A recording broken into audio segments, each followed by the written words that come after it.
The Texas sun was setting over wide fields of golden grass when David Johnson, a proud black ranch owner, unfolded a letter left at his gate by the local homeowners association. For over 2 decades, David had poured his soul into the land, raising cattle, restoring barns, and keeping alive the traditions of his father and grandfather. But this letter was different. It wasn't a notice of community dues or minor maintenance. It was a cold, bureaucratic command. He had 72 hours to sell his ranch or face legal consequences. To David, the words were more than an ultimatum. They were an insult to everything he had built. His land was not just acres of soil and fences. It was history, sacrifice, and dignity passed through generations. As he stood on his porch holding the paper, memories of his father's weathered hands working the fields came rushing back. He felt the weight of injustice pressing down on him, the same old prejudice wrapped in legal language. Yet beneath that weight burned a fire. This was not a man who gave up easily, nor someone willing to bow to intimidation. The HOA had always been a looming presence in the community, known for targeting those who didn't fit their narrow vision of perfection.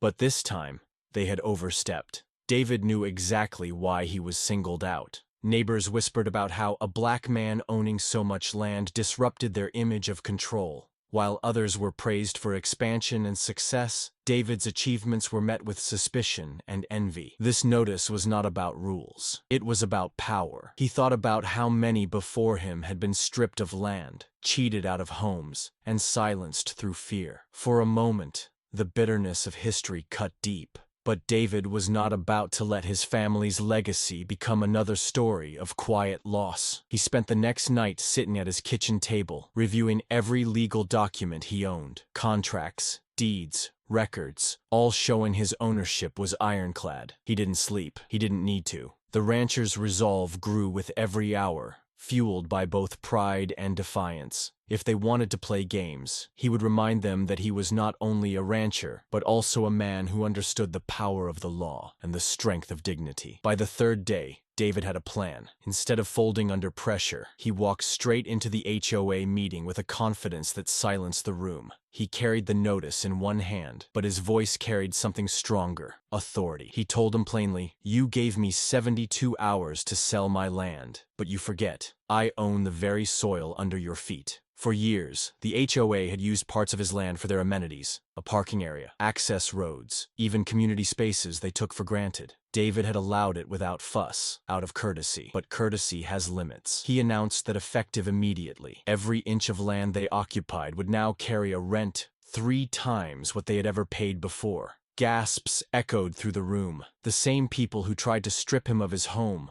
were now realizing they had placed themselves in his debt. It wasn't rage in his eyes. It was calm justice. David was not just defending himself. He was reclaiming the respect they had tried to deny him. And with every word, he felt the heavy chains of prejudice cracking under the weight of his courage. The fallout was immediate. HOA members scrambled, shocked by their own miscalculation. What they had expected was submission. What they received was a masterstroke of resistance. Within weeks, letters that once threatened him were replaced by desperate appeals for negotiation. Homeowners, now burdened by the soaring costs, demanded answers from their board. Their anger shifted from David to the very leaders who had provoked him. The same voices that once gossiped about him at community gatherings now whispered respect. David, however, did not celebrate their downfall with arrogance. He worked his land as always, rising with the dawn, feeding his cattle, and honoring his family's traditions.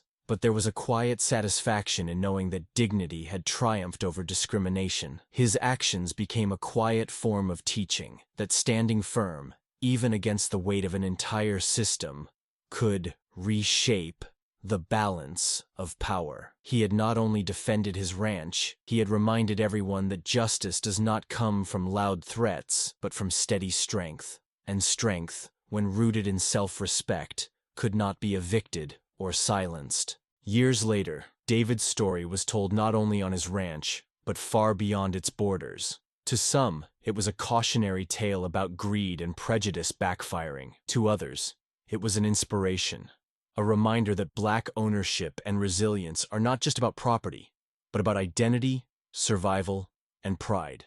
The land that the HOA tried to take remained in his family's hands, standing as a living monument to courage. Children grew up hearing about the rancher who turned a 72-hour notice into a lifetime of justice. For David, the lesson was never about revenge.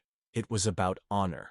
He taught his grandchildren that true power is not in tearing others down, but in refusing to let anyone diminish your worth. When the sun set over his fields, the golden light touched not just grass and fences, but the spirit of a man who chose dignity over defeat. His ranch stood as proof that no paper, no prejudice, and no intimidation could erase what was rightfully his. And in that truth, David Johnson found not only victory,